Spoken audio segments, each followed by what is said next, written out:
À Tanza Norte, le chantier de l'école élémentaire reçoit aujourd'hui la visite d'un hôte de marque, le gouverneur de la province de Capiz. Il a autorisé les architectes picards à intervenir. Il vient se rendre compte de l'avancée du chantier. Pour faire une construction qui résiste au séisme, il faut un mur solide au milieu du bâtiment en cas de tremblement de terre. Et c'est pareil pour les typhons. Pour lui, les dégâts causés par de précédents typhons avaient prouvé la fragilité des constructions. Et la tâche des architectes de l'urgence n'est pas seulement de reconstruire.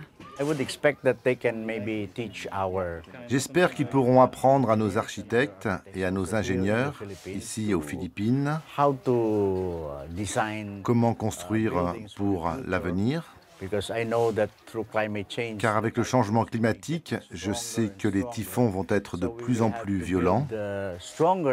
Alors il va falloir des bâtiments de plus en plus solides. Mais l'aide de la Fondation Picard ne représente qu'une goutte d'eau dans l'étendue des dégâts. Ils sont encore plus visibles à Estancia, à l'est de l'île de Panay, où nous emmène Patrick. Ici, c'est un lycée qui a été détruit. En bord de mer, il a pris de plein fouet la violence des vents. Malgré une construction solide, les toits n'ont pas résisté. L'ampleur des destructions attire la venue d'autres organisations internationales. Elles distribuent des abris provisoires. Là au moins c'est un avantage, c'est que de manière immédiate, ils vont pouvoir passer les 6 prochains mois à peu près au sec, mais qu'après 6 mois, il est à peu près évident que ce type de bâche a une tenue qui est très limitée, quoi. On a commencé un chantier près de Rojas City. On a commencé en début de semaine. Patrick rencontre un membre de la Croix-Rouge coréenne venu comme lui évaluer la situation. Est-ce que vous pourriez être intéressé par un partenariat avec nous là-dessus?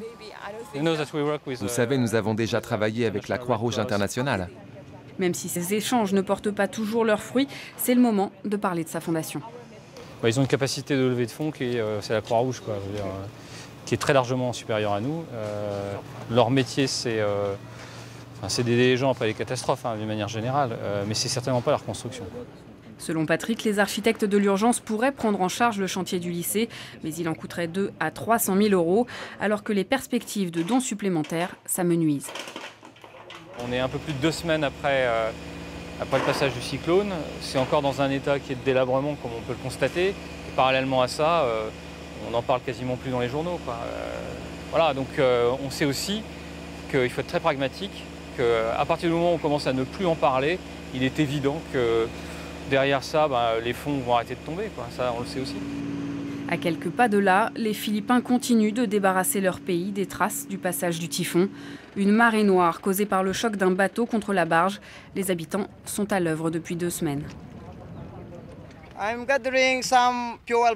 Je remplis des bidons de pétrole pour que la beauté de ma ville éclate à nouveau et pour que la pêche reprenne. Patrick est rentré à Amiens depuis. Il a repris son travail d'architecte. Claudie poursuit le chantier à Tanza Norte. Un second doit commencer en début d'année prochaine. À Capiz, les jeunes pousses de riz retrouvent les champs irrigués. Les ballons de basket, sport national, résonnent à nouveau sur les terrains. Partout, petit à petit, la vie reprend son cours aux Philippines.